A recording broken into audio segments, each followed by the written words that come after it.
Welcome back to Crown Connections with Rob Clemens. We are at the CCMF edition, and we're actually right here in the Grand Strand Brewery, right across the road from CCMF. So we're definitely looking forward to having some people come out here as the show goes on. I'm here with none other than Clayton Borrous.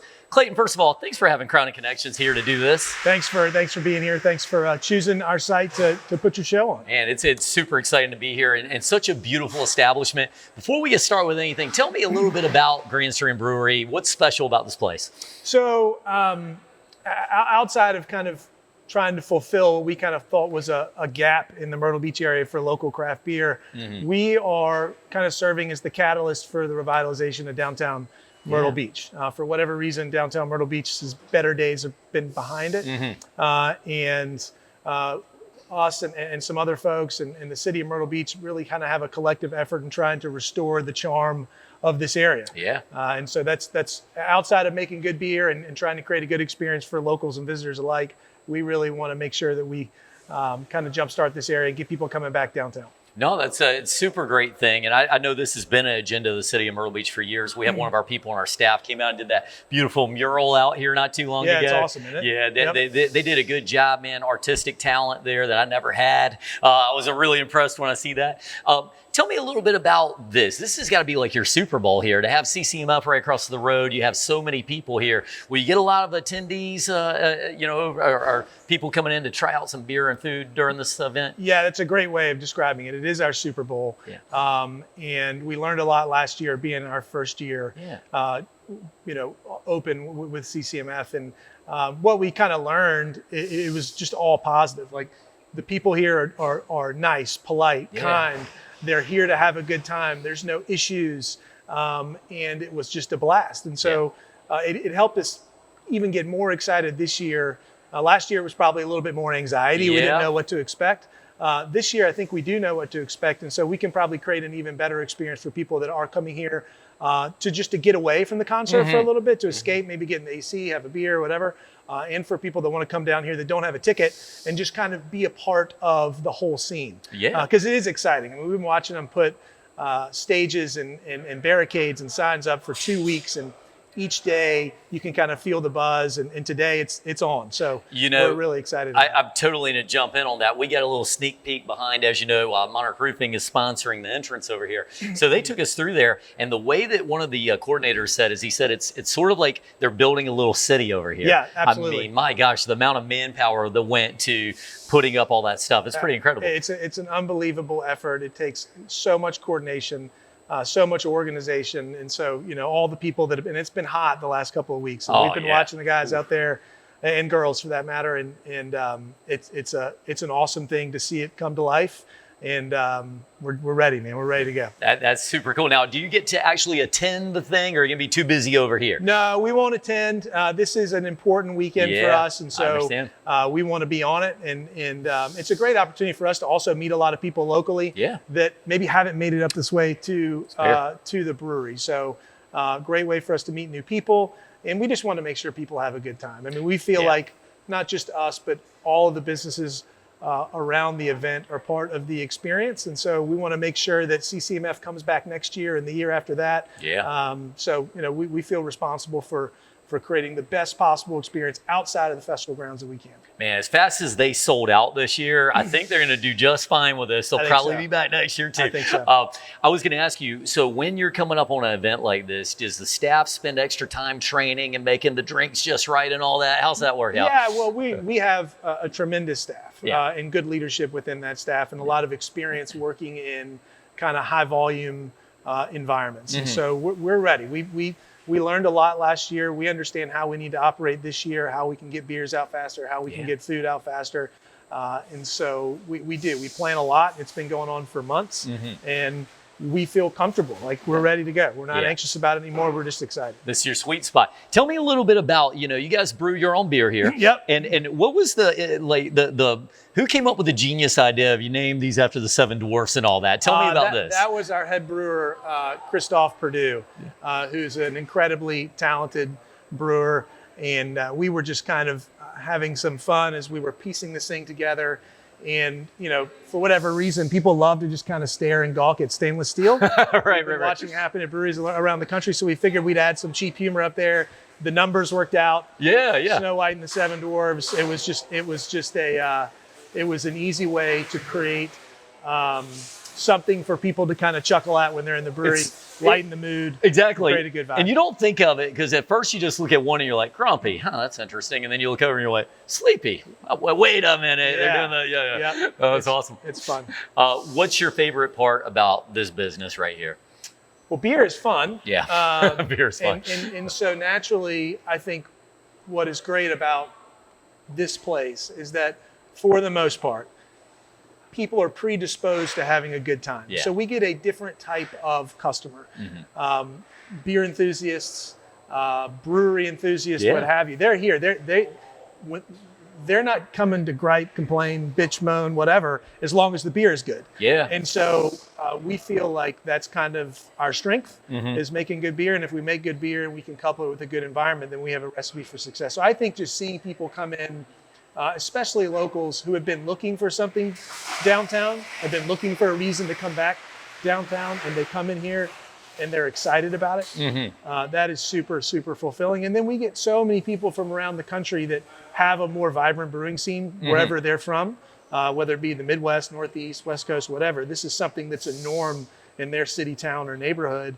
And they come here and they're like, finally, I've been coming to Myrtle Beach for years, and I've got something that makes me feel at home. And so that's the most satisfying part of it, for sure. I totally think you hit the nail on the head. And I will encourage anybody in Myrtle Beach, locals in Myrtle Beach, people coming to visit Myrtle Beach, you got to come here. It's the Grand Strand Brewery. This place is amazing. It's a great setting, friendly staff. I mean, I've been blown away since we got here. The hospitality is amazing. So hopefully people will come on down. Let me ask you have a most famous, like a favorite seller here? Is there any particular beer? Or? Yeah, we definitely do. It's called Airbrush. It's our hazy IPA. It's a more modern take on the traditional kind of piney, resinous, astringent IPA, which a lot of people love. Yeah, yeah. This one's more aromatic, fruit forward, easier on the palate, right on. And it's by far our #1 selling beer, not only in here, but in the loads of supporting bars and restaurants in Horry and Georgetown County. So that's our signature beer. But then right behind that is a beer called Wingtip, which is a Pilsner, crisp, clean, refreshing, easy to drink.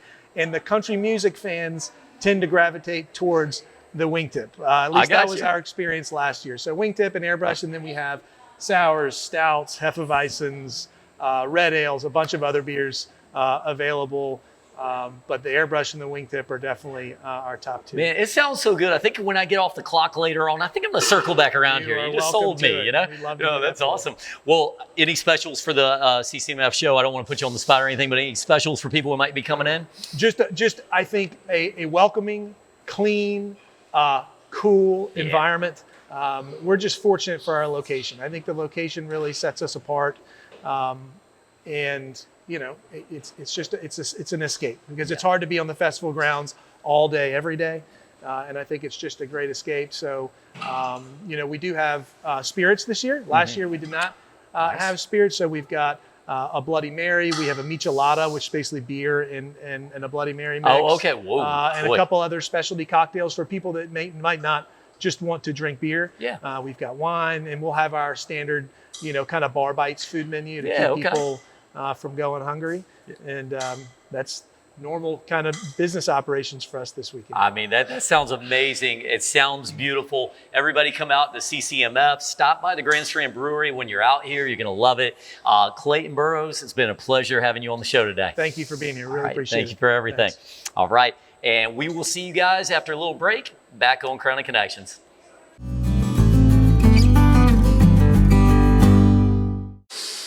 Welcome back to Crowning Connections with Rob Clemens, and we are still here at the Carolina Country Music Festival, and I am here with none other than DJ Dank Williams.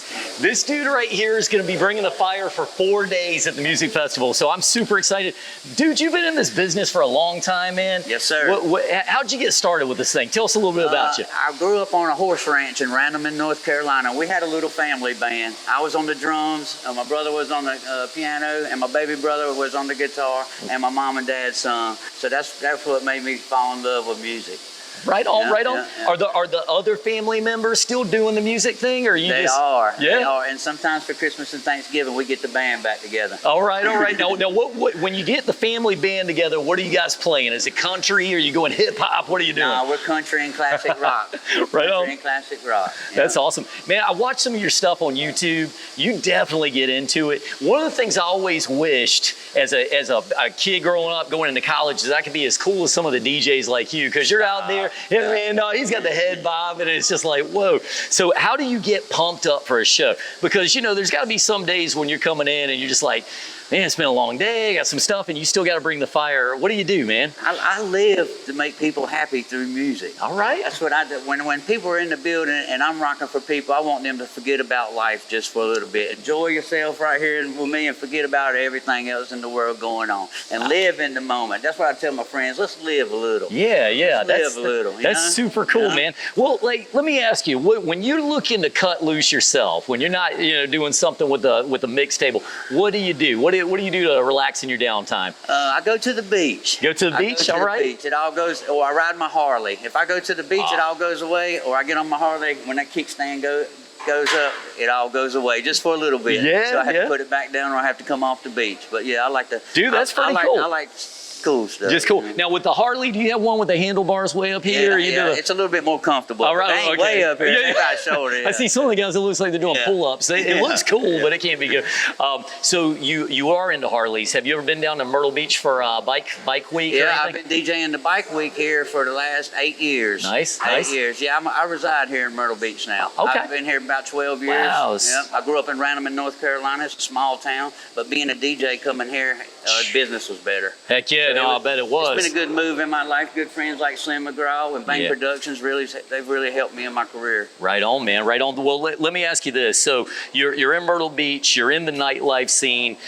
You do a little bit of everything, though, because I noticed that at least unless I misheard, you do a little bit of everything with inspirations from Digital Underground. Then you got Darius Rucker. Yes, you're sir. just like a music fan. I love it. Back in school, when we used to have these field trips, we used to go to the opera. Yep. And or the symphony, and other kids, they would be all upset, and I'd be excited and Wait, ready an to opera? go. Yeah, I love music. Anything that makes music. I mean, 2 pencils on the desk, I'm in. All right. Now I'm going to test you. What's your favorite opera song? No, Yeah, you got me good. I got you on that one. Right? He's like, no, because it sounds cool, but I can't hear a word they're saying half the time. So all right, I'll give you that. Brother. Oh, it's funny. What is your favorite music, though? I know you mentioned country music, but I'm Temptations, stuff like that. Nice. Motown beach music. Right on. You've been doing this since 1996, I heard. Yes, sir. All right. How'd you get into this business? I used to go to parties with my DJ equipment just for free. Yeah. Just to go play for the people and have people have a good time. And people just started saying, hey, man, I'll give you $50. Come bring the DJ equipment. And that's how it all started. I love that, dude. Yeah. He's like, you know what? $50? All right, hold on. Let's do it right. A couple beers, I'm on the way. Now, I don't want anybody to get any slick ideas. Nowadays, he's probably a little more expensive than $50. Don't try to throw anything. No, that's awesome. What is your inspirations in life? Do you have anything that just drives you, man? The Lord. Yeah. I live for the Lord, and I live to make other people happy, That's so cool. Bring smiles. There's so much ugly in the world. We need to bring happiness and love to each other. Yeah, no doubt. That's what I live for. Man, that's super cool. You have any kind of charities or anything you get involved with? Of course, if you're in church, that's obviously one of the places. The Make-A-Wish Foundation, I do theirs in Winston-Salem. I do a big event for them. So any proceeds I get, I shoot back over to the Make-A-Wish Foundation out of Winston-Salem, North Carolina. Copy that, man. That's a beautiful thing. I will tell you one I think you'll like a little bit. During the show this weekend, we're actually giving away a free roof to a Roof for Troops member. So each year, my company, the company I work for, Monarch Roofing, we give a free roof to a veteran of the military. I love that. Oh, man. I love that. And we're super excited, man. It's going to be on Saturday at 5 o'clock, main stage. We're going to bring him up on the stage. We're going to recognize him, and he got himself a free roof, and he's a country music fan. That's awesome. You're doing God's work. Hey, God's work. It's something I got to tell you. I was inspired by this company when I first came here because they talk about how much we want to give back to the community. So when you speak like that, that's inspiring to me, man. So I definitely appreciate it. What's next for you? After you leave the CCMF, where are you headed after that? I'm with Bang Productions. Williams, the Southern Mom and Them comedy tour, and we've been traveling on the eastern and southern United States. We got a few shows coming up in Charlotte, Greensville, Huntsville, Alabama, and Jacksonville, Florida. Nice. Yeah, you can find it on the website, comediandarrenknight.com or bangproductionstv.com. Right on, right on. And say those again real slowly for the people, just to make sure. I want them to join. Comediandarrenknight.com and bangproductionstv.com. Bangproductionstv.com. That is super cool. What do you think is the next thing in line for you as your career goes? Are you going to keep just banging this stuff out? And I know you mentioned you go with the comedy troupe, and you seem like you're kind of a funny guy yourself, so I can see how that will work out. But what are your aspirations from here? Just to keep playing music for the people and keeping the people happy. All right, man. That's what I live for. Sounds good. And that's what I want to continue to do. As long as there's one person listening to my music, I'm going to keep playing. Boy, well, there's going to be a lot of them out there at the Crown Royal tent over the next couple of days right there. So myself and a couple of my people, we're going to be out there. We're definitely looking forward to coming and seeing you out there. Is there anything else you want the fans to know about you or anything about the festival coming up? Just come, have a good time. Bring your party pants and your party boots because it's going down. Party pants and party boots, baby. It's going down. And we're going to get you to sign this guitar for our giveaway. We're excited to have you here. He is DJ Dank Williams. Man, we're blessed to have you on today. Thanks for joining us on the show. Thank you. All right. And we'll be back after this break with Crown of Connections.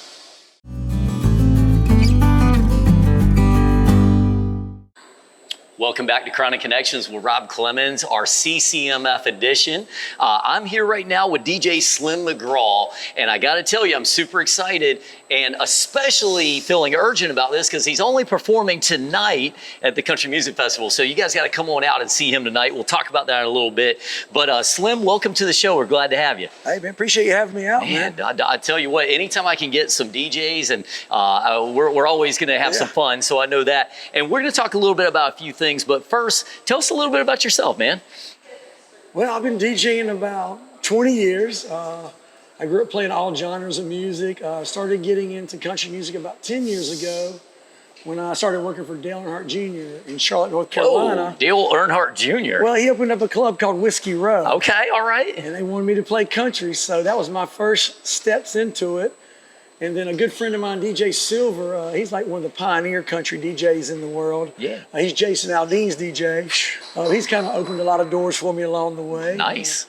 It's just been awesome. I love country music and country music fans. Dude, man, you can't throw out Dale Earnhardt Jr. on me either right off the bat like that. Now you got me excited. I'm all flustered now. He's a good guy. He's a good guy.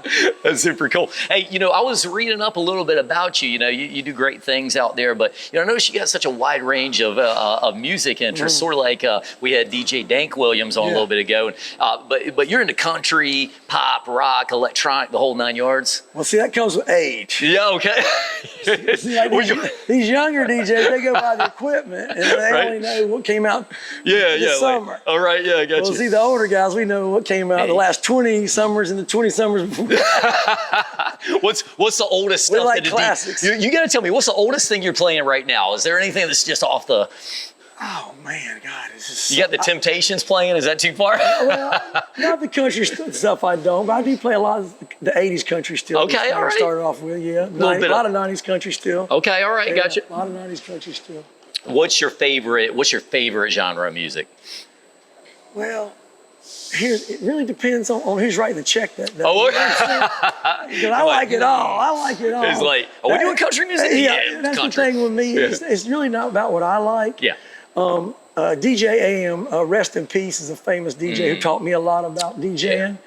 Yeah. And I'm addicted to screams. Okay. So if I play a song and the crowd screams, that's what I like. It don't matter what the music is. Oh my God, is this on Facebook Live right now? Okay, guys, it's Thursday night at the Coors stage. Coach, you gotta scream. I'm here to make the fans happy. It makes you feel good, right? It has nothing to do about what I like. Yeah, exactly. He could be playing When a Man Loves a Woman. If they're screaming, he's doing it, man. And it works. Yeah. That song does work. It does work, especially for prom. If you can work that one in, that's great. Have you ever DJ'd a prom? Is that something you would? Okay, I've never done a prom. Okay, fair enough. And I've only done 2 weddings as wedding gifts. Okay. Because a wedding is more stressful than a festival. Oh, I can only imagine, man. Because it's like they're one day. Yeah. Bridezilla. You don't want to mess that junk up, yeah. So I've only done 2 just because I knew the couple and they were cool. Yeah. And that was it. All right, well, that's cool that nobody yelled at you that day. No. It was a positive ending then, all right? Cool. Hey, so I was watching a little bit of your stuff, and I love when you guys can get together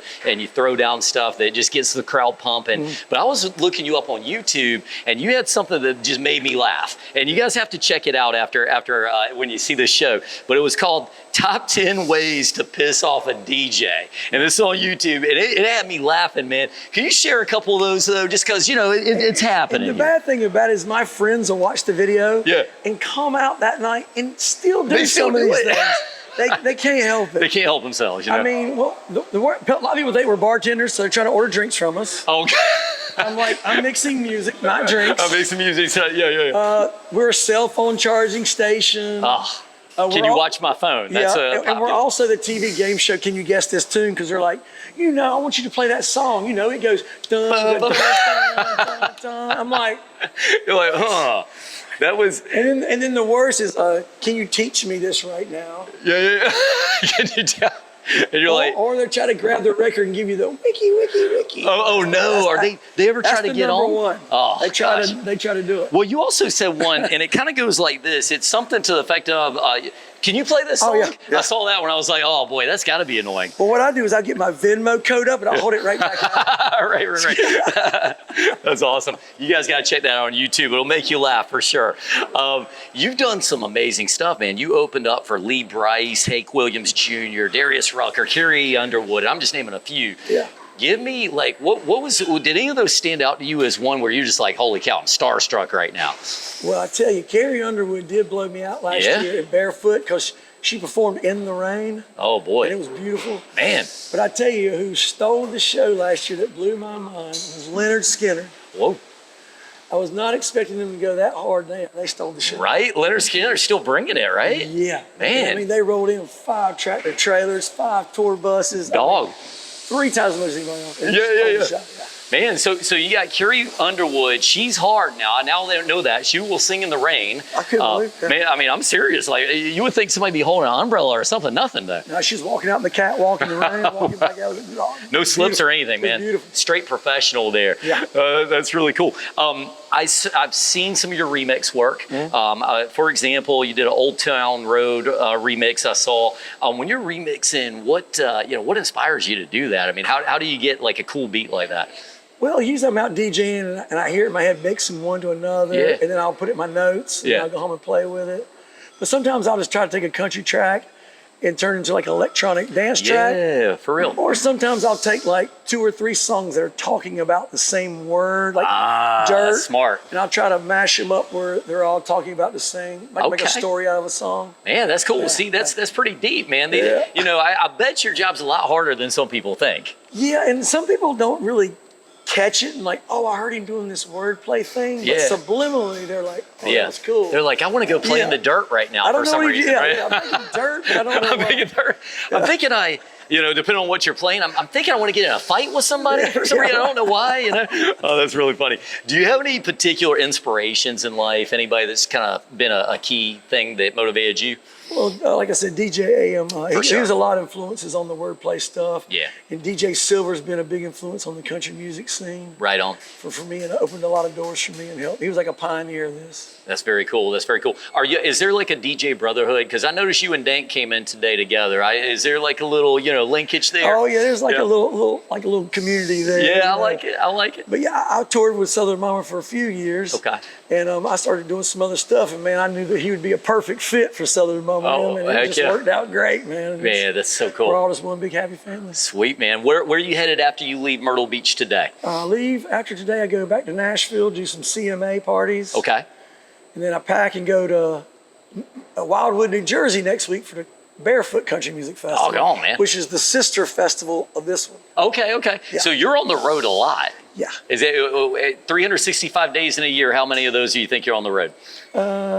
I don't know about on the road, but doing gigs, at least over 200. 200, man. Oof. Boy. Yeah. Well, we're blessed to have you here at the Country Music Festival. That's for sure. Having me out here. And I think you're going to do great things. Everybody come out and see you tonight. What time are you performing and which stage? I'm going on 4 times. All right. On the Coors Light main stage. The first set is at 6 p.m., I believe. All right, and right I'm going on. on between each headline artist. All right. Well, everybody, make sure you show up. Make sure you're screaming when he gets on. Him and Dank both. We're looking forward to having you. Looking forward to hearing you tonight. Thanks for being on Crowning Connections with me. Man. All right. You're awesome. Thank you, brother. Everybody, we appreciate you. We're going to take a break and we'll be right back.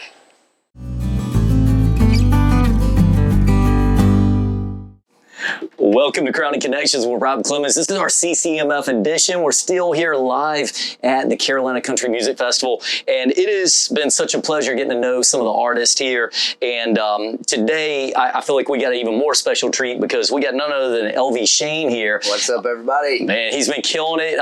Got some hit songs, and he's here performing this weekend at the CCMF. And also, he was telling me some stuff beforehand that was kind of blowing my mind about a little bit of roofing work. So we're going to talk about that too. Absolutely.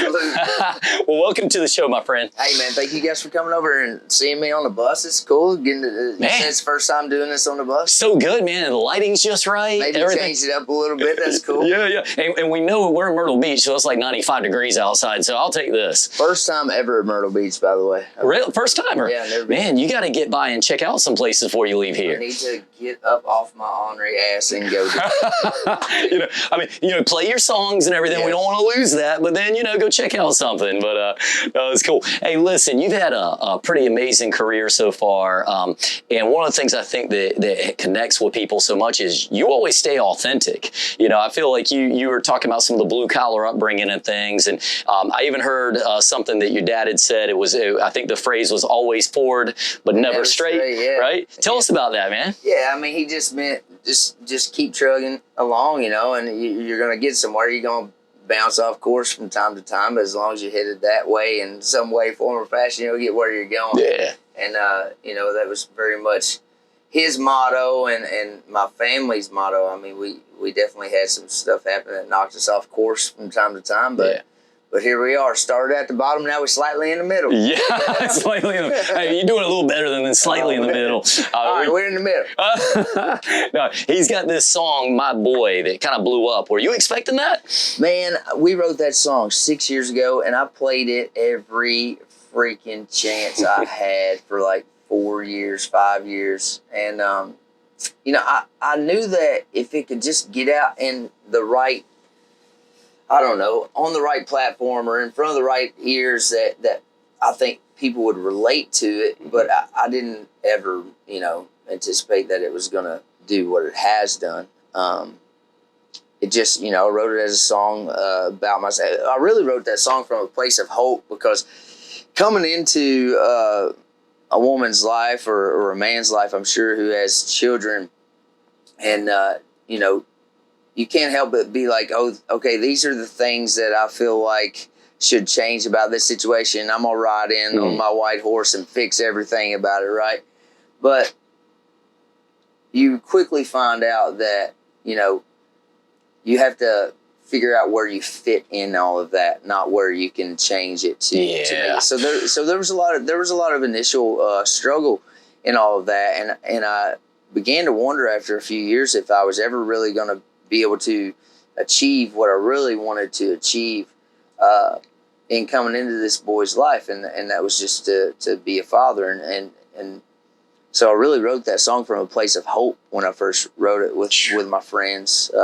It's just being three other guys that all getting started, and I wanted my son to hear this when he was old enough to understand it and be like, hey, this was what his intentions were coming into my life. Yeah. And now, I'm starting to see the fruits of those labors more and more as he gets older and is able to understand.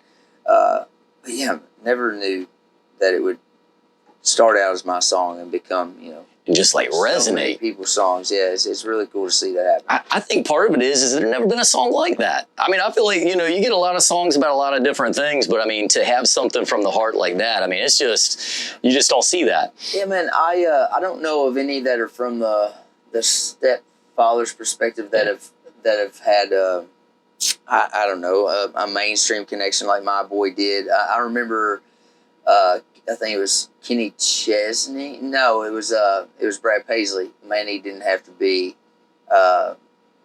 back in '99, it was from the son's point of view, where the mom starts dating this guy, and then he asks if the boy can go to the movies with him and stuff. So it's kind of the opposite, the flip side, spectrum of that. But I know there's a couple independent guys. A guy named Brandon.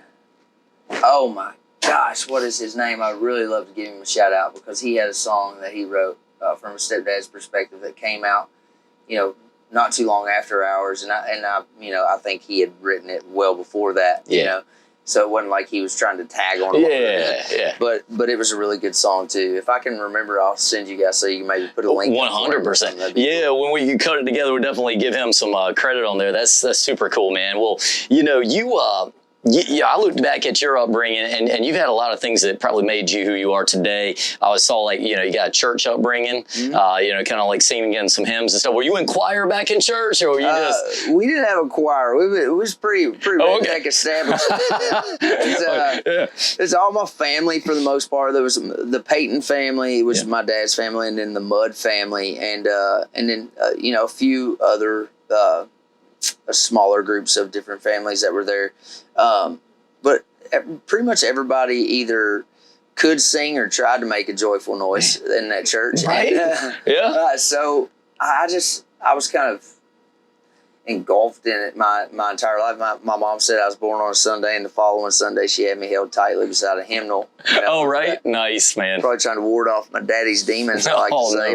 No. But we'd go to church with mom, ride to church, listen to 90s country. Usually the NASCAR race would be starting up, so he'd be playing 90s country and then little ads for NASCAR. Yeah. And then after church, the race would be going on, and he'd get home, and Dad be drinking Bud Lights and catching him a good buzz, working on some old car that he had traded for, or working on one of his semi trucks.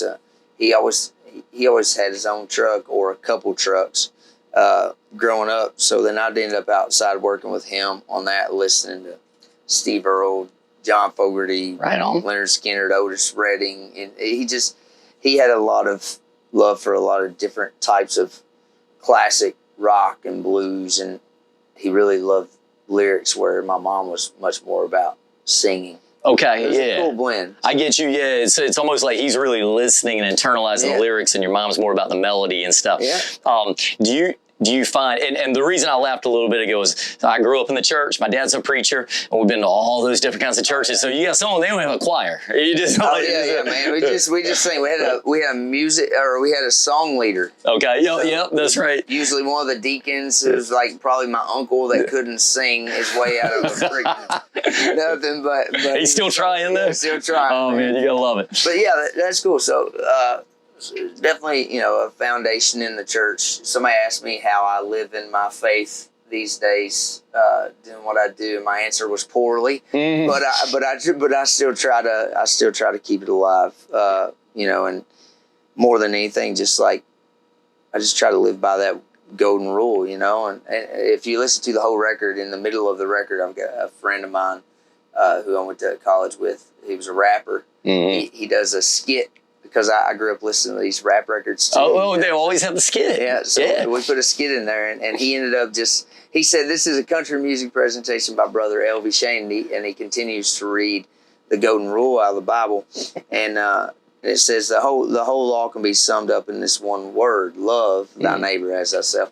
So I'm just out here trying to figure it all out, and love my neighbor as often as I can. Oh boy, it's hard sometimes. Man, I love you, but I want to choke you sometimes. Oh man, hey, you know what? I think that might be your next album title. Love your neighbor, but it's hard sometimes. It is hard sometimes. Right. It's harder more often than not out here these days. But yeah, man, I think it's all about. There's one thing that everybody's all going crazy these days about. There's so much progress, and some people don't like the progress. Some people are fighting for even more progress. But I think the common denominator in all of it is this one word: is empathy, right? And so I don't think there's anything wrong with trying to find a little bit of empathy, but also to stand stand your ground when you believe something passionately. So cool, man. We can all get behind that for sure. And talk about Backslider in general. You mentioned the one song, my boy, it was 6 years in the making.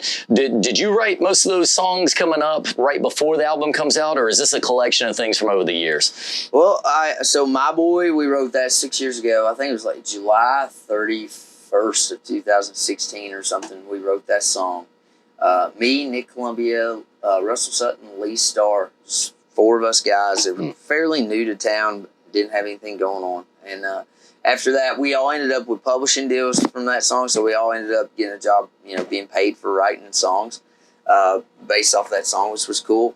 But then I got my record deal, and I thought I had a collection of songs that I would have put in a record. And then I literally put the ink on the paper. We go into the office, sit down, and they're like, Elvie, we feel like you have one song. And I was like, I feel like you're all full of shit. That's right. But no, I'm so glad they did that though, man, because what I had was a collection of, what I thought were good songs. But what that pushed me to do was say, okay, well, what story do I want to tell? What am I trying to tell people? And so I probably wrote 300 songs, in the course of 2 years. And I really, like, right after that meeting, I started writing. I would go in at 9 in the morning to write with somebody. Sometimes I go write with my buddy Scooter at like 7 in the morning because he's the only person I know in the world that'll write at 7 in the morning, which is cool. That's an interesting time to write a song. I like to write that. Yeah. What's cool about then is you're tired. You don't fight your intuition as much. Oh, okay. So it's like you get up a little early. It's like, and that's why I like writing really late too. Sometimes I'll literally force. If I know I have a write that I'm really excited about, and somebody that I feel like we're going to speak the same language, I'll make myself stay up till like 3, 4 in the morning. Wow. And then get up at 8, just because I got a little bit of this, that where I'm not going to fight myself as hard. Man, that's cool. And I find more inspiration. I always find more inspiration, whether it be it a, up-tempo song or a ballad. I find more inspiration when I feel a little down. Okay. I don't know why, but maybe I feel more normal there. right, exactly. But no, so I would get up at 9. I would go write at 9 for a couple hours, and I'd jump in a room with somebody at 11 or 12 and write till 4 or 5, and then I'd write at night, and do that 3 to 5 times a week for like 3 or 4 months. So we put all these songs together, and I started pulling from. And what I noticed was there was like a chronological order of my life, pretty much, and that's how the whole record Backsliders put together. And starts with a very circular song called I Will Run, ends with a very circular song called Miles, kind of pull you back around. But it's the Dazed and Confused years, the Mandy years, which is my wife, and the Nashville years. And I left certain parts out on purpose, like my years in college. I didn't really touch on that in the record. I didn't touch on my years as an evangelist on that record, because it gave me somewhere to go back for this next record. For sure. But Backslider, it just became my autobiography, and I felt like, if your first record, maybe let people get to know you a little better. So cool, man. Well, it's definitely resonated, and you can see this in the way that people are responding to it. And some real introspective stuff. I mean, listen to some of the songs, you can hear like the introspection, and I gotta follow up on some of your stuff. You talked about before you got into this successful career here, and some of the things you've been doing, always stay with a blue collar mentality. You've done some roofs, that kind of got us excited here at Monarch Roofing, like talking about you've done some shingle roofs, some metal roofs. What do you think is like your, when you look back on your life, what is the thing you did other than singing that you enjoy the most? Probably, what little bit of it I was able to do. I really did love driving a truck. Yeah. If all of this was to go downhill, I wouldn't mind to go drive a truck. And my brother so my mom and dad kind of hit a hard spot when I was a kid, and Dad lost his trucking company, and they had to file bankruptcy and stuff. But my brother bought back the rights to the company, and so it's got the same name and everything, and bought 2 trucks, 2 trailers. Dude's cool. 26 years old. He's killing it. Just for sure. paid off his first truck. Man. Within like a year and a half of the business going. Wow. He's a boss, man. but he's always been good with money. I never have. But, That's cool. But no, so him and Dad are trucking again. If everything went south here, I'd probably just get behind a Cummins in a Peterbilt or a Kenworth or something. And just haul some grain. Just be at peace with the world, man, right? Man, I love the road more than cool. anything. That's what I like about this job, is just being out here. I mean, I hate being tired, but it also, like I said, it just kind of feels normal. No, I get you on Drivers that. are tired, bro. Yeah, get in love with energy drinks at some point. I used to watch NASCAR. You mentioned you guys would watch NASCAR when you're. Man, I love NASCAR. Yeah. I tend to miss it more than I would like to these days. Yeah. But anything that sounds like NASCAR, I'm down with. NASCAR, drag racing, whatever. Heck We just yeah. went to Vegas. Me and my bass player Jacob Miller. His dad sponsors a guy named Jason Rupert, and they put my album cover on this Top Fuel Nice. car, and we went out there and I stood 20 feet behind 44,000 horsepower, man. It was four wide. Yeah. The race. They take off, and they told me, like, hold your mouth open a little bit, because when it takes off, it'll like chatter your teeth, and I just didn't know what to expect. Yeah. This is the most violent thing I've ever witnessed. Oh, shit. I literally, I broke my tooth. What? I lost part of my Whoa. tooth. Like, a few days after I got home, I'm like, what is going on? And I Man, it's violent right there. no Holy. kidding, man. It was crazy. And then we went up in the suite up in the top, and you could still feel it. Oh, yeah. It's insane. It is. It's a lot of power. I got to tell you, I went to some of my first NASCAR races in person the last couple of years, and it is, man, you just feel the noise. And I didn't this is a rookie mistake. I wasn't wearing my headphones when I got out there. I couldn't hear it for 3 days. I'm telling you, man. I made sure and took care of my ears. But Yeah, you got to do that, right? That's a struggle in this business. Hey, next time NASCAR's in Darlington, it'll be rolling back around fall. You should come down and join us, man. Man, I would love to. I think I was supposed to come over here. I got another friend, a guy named Drew Plotkin. He's got a tattoo aftercare business and stuff, and Right on. he does sunscreen for tattoos and stuff. But he was sponsoring one of the trucks, and I was supposed to come over here around my birthday, but I ended up not being able to be home. But like 10 days since the middle of March. Oh, wow. So it was my birthday weekend that weekend and my anniversary weekend. And I was like, I can't go, man. I got to be home. Man, for real. Well, I would love to come out and hang out and watch the race, though. It'd be sick. Yeah, no, we love that. We've been sponsoring an Xfinity driver, Ryan Vargas, a couple of years in a row now. Okay. Man, good guy, man. He works hard, and we go out and check him out at the track. It's always a lot of fun. That's sick, hey, man. if you can be back in Darlington next time, we got to get together for sure on that. Ryan Vargas, he's in the car, right? He's in the car. He does. So he is a race for a couple of people.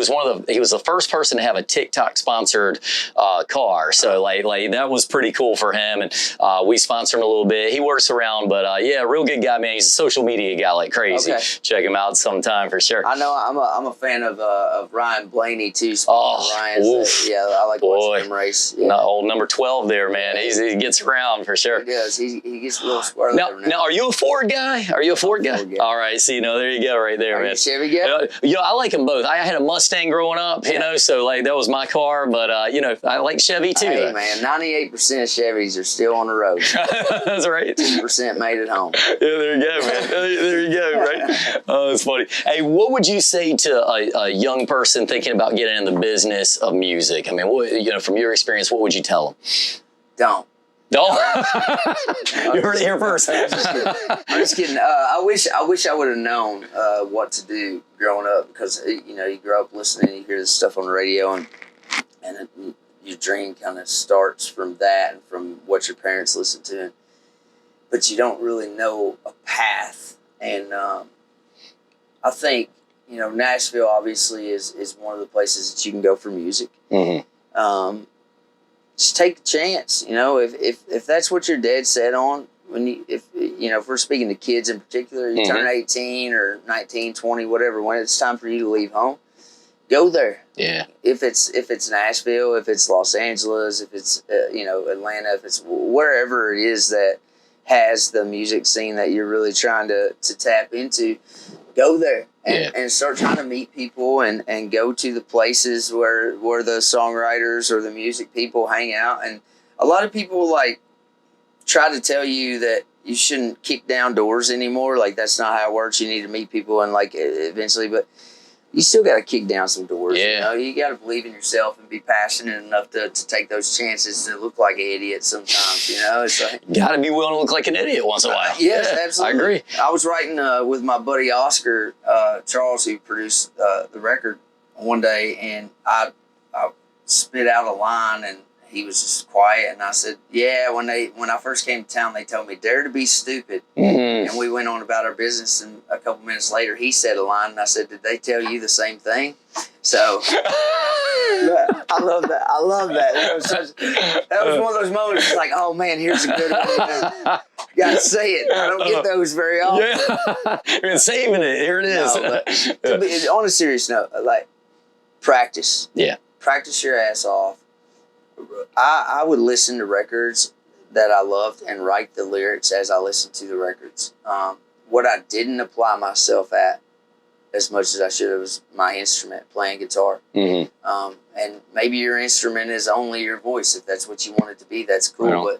But I think being multifaceted within your choice of passion, Right. is absolutely a good thing. But you're never gonna get anywhere if you don't develop some work ethic. Right on. Yeah. I know so many super talented songwriters, singers that just continue to fall into the same old traps. There's a saying about persistence. That guy that used to go around in the 60s or 70s and do these like workshops, I cannot remember. I think it was like Zig Ziglar kind of a guy, or like. Maybe, but you know what? I'll just look. Yeah, it up. look it up, man. I would love for them to. I have a dear friend, Jan Beckemeyer, who gave me a little plaque that had this on it, and it really inspired me. Persist. Dude, that's what we're all about, is the inspiration. So definitely down with you finding something. Let's see here. Persistence quote. Boom, boom, boom. Oh, here it is. Let's see. Nothing in this world can take the place of persistence. Talent will not. Nothing is more common than the unsuccessful men with talent. Genius will not. Unrewarded genius is almost a proverb. Education will not. The world is full of educated derelicts. Persistence and determination alone are omnipotent. Lord, could you tell I got backwards education there? Oh, that was sick though. But I mean that really is it. And then another thing is, as people start coming into your life that are in the industry that you're pursuing, whether it's roofing or songwriting or acting or whatever, as people start coming into your life who have been in that world longer than you, keep those people around you who are passionate about you and believe in you and are mighty. I like to say I keep people around me who are mighty where I am weak. And you got to learn to swallow the ego a lot if you're going to get anywhere. Boy. I still got plenty of it. Well, boy, you got to have some of it. You got to keep some ego. That's fine. I'm not proud of it all the time, but every now and then it's necessary. That's awesome. Hey, these are one of the coolest things that I meet success is like, what you've done, and, whether it's a NASCAR driver, a great book writer, it's common traits, man, is perseverance, persistence. And you look at surrounding yourself with people who inspire you, but also people who can add something to you. And when you said that, that actually spoke with me. So, and I think those are good tips for anybody trying to get ahead. So that's super cool. What you'll see too is it'll start out with 2 or 3, and then as long as you stay persistent, you'll look around you one day and there'll be an army. There'll be a whole village of people around you that are mighty and where you're weak, man. And that's the best reward. That beats the biggest paycheck. That beats the number ones. That beats everything, man. When you look around and see you got a village around you. I gotta say, speaking of a village, man, when you get out in front of this crowd, man, people who came to see you, what's it feel like? Hell, I came to see them. I don't know. Right? For real, man. Like, That's so cool. My perception changed so much here a while back. We went out and did our first arena show with Cody Johnson, and I thought it was so cool to get to do my first arena show with Cody Johnson. And I love the man. I love what he stands for. He's authentic. dude's Texas is armadillo stew, and he is a cowboy. And I freaking love it. And I ain't no cowboy, man. I told the whole crowd that both nights. You know, but I was like, I'm all hat and no cowboy at best. There you go. Yeah.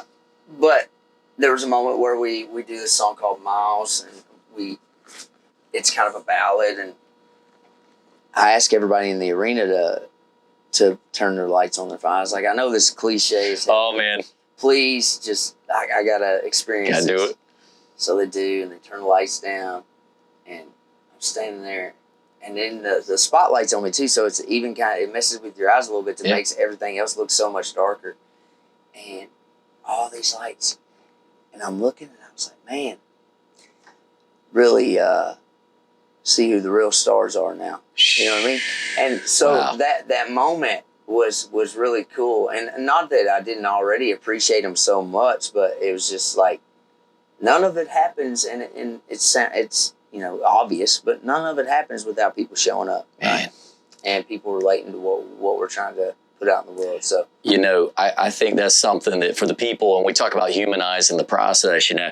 The people who come to the show today, they got to know how much they mean to you guys. Because I've heard you said that, or heard Frank Ray say it yesterday. I mean, a lot of people feel like that. They inspire you guys so much. So when they're coming out, like they should feel good about that. They came to see you, but you're coming to see them, man. That's powerful stuff.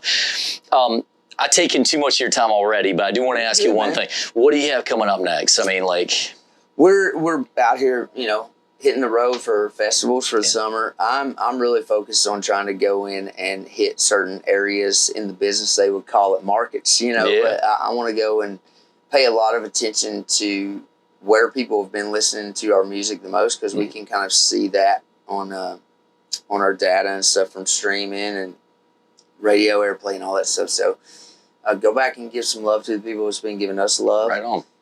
Do some smaller clubs and start building the foundation with, people that are willing to come in and fill up a 300 or 500 cap room first. Heck yeah. And I think that builds a very firm foundation. And two, it's so much more intimate. I love doing festivals. I love doing, the arena show was cool. The amphitheaters are cool, but there's nothing better than when you're in a 500 to 2,000 cap room and they're right there, and you reach out and fist bump them if you want to. Right. And you actually get to know people, and you start seeing them show up at multiple locations when you're hitting areas. And we've had people come 2 or 3 nights in a row. So you start getting to know people, and it's cool. And I usually try to, like, after those shows in particular, 90% of the time I go out to the merch booth, and you don't have to buy nothing if you want to. Just if you want to come shake my hand, whatever. But I try to meet everybody that wants to meet me. So we're going to do that.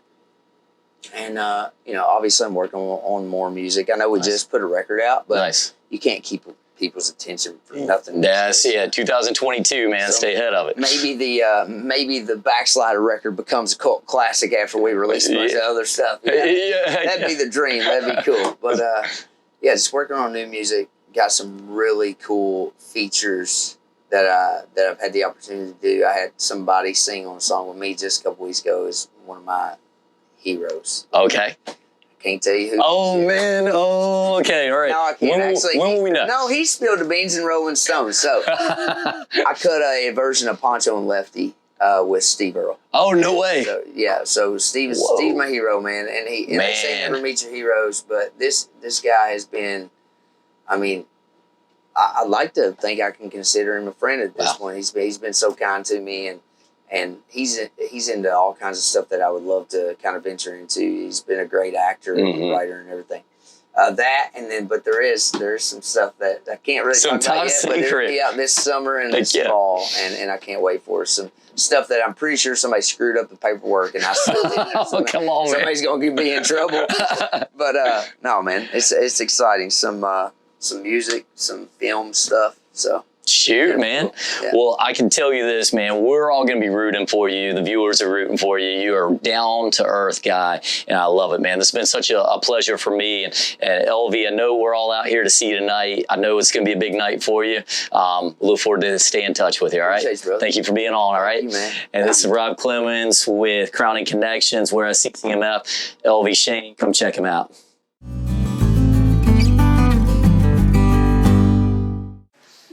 Welcome back to Chronic Connections, the CCMF edition. And as we wrap up a couple of days of shooting, it's been such a great experience. We got to meet so many great stars here, from the people that are performing on the stage to the DJs that are keeping us entertained all throughout. Got to see around the event. I think the event is even more amazing over the next 2 days as we hit Saturday and Sunday. Still some special treats ahead. Going into Saturday night, we have our 5 o'clock Roof for Troops giveaway, where the lucky recipient of our veteran of the military will be able to get a free roof from Monarch Roofing. So we're going to recognize him then. Very excited to do that on the main stage at 5 o'clock.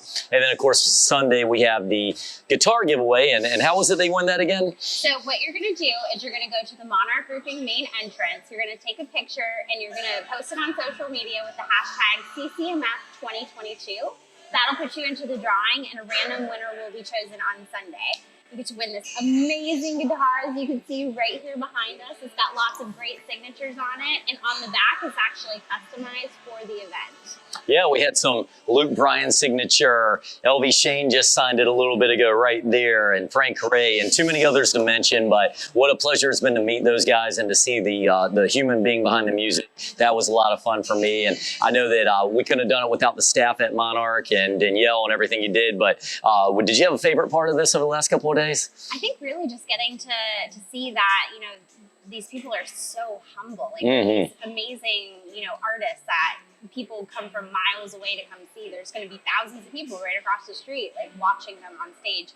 And they're so humble and so nice. And they just came down here, talked to us, and they were so down to earth. So just being able to see that side of it and see that, you know, behind the show business, that there are people at the end of the day has just been super, super cool. Absolutely. Totally agree with you. And we do also want to thank our sponsors of the show and also Grand Strand Brewery for doing what they did. They let us do this podcast over here. It's been such an amazing establishment. Air conditioning. Yep, absolutely. Great food, great service. Everything's wonderful. So we do recommend everybody come out, check it out whenever you're out in this area, not just for CCMF, whenever you're in this area, come check out Grand Strand Brewery. Also want to thank Dick's Pawn Shop in North Myrtle Beach for supplying this beautiful guitar. We came and asked and they were gladly donated. So thanks to everybody at Dick's Pawn Shop. Go check them out. Also, we want to thank Beacon Supply. They contributed in helping Monarch Roofing to be a sponsor of the show. So we definitely appreciate them as well. And to everybody else who helped make this a reality, I want to thank them. And that's us signing out from Chronic Connections.